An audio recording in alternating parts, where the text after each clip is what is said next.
Hey everybody, this is Jenny Lou Jackson, and I'm here to share with you day 17 of our Advent Devotional.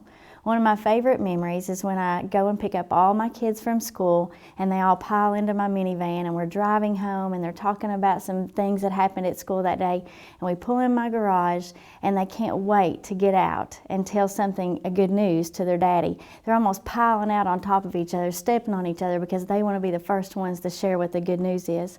And every now and then one of my children will grab another one of my children and say, "Hey, let's go tell the good news to Daddy together." So that's one of my favorite memories. And so let's look in the Bible today, Luke chapter 2, to see how the shepherds respond when the angels have shared good news with them.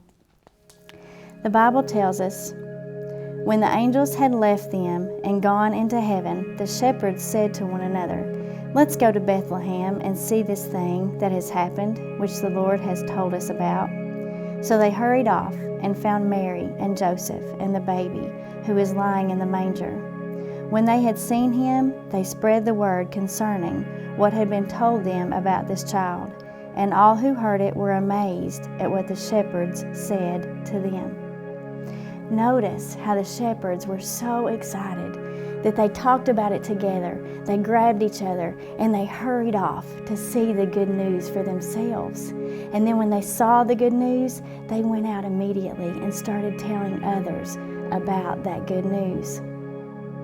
Something else is that I noticed in the passage is that the shepherds weren't worried about what they were leaving behind. They weren't worried about what others were going to think about them.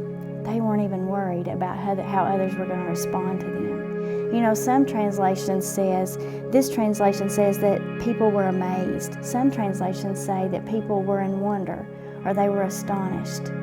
So it doesn't matter how people respond to the good news you're sharing. What matters is, the bottom line is, go out and share the good news of Jesus.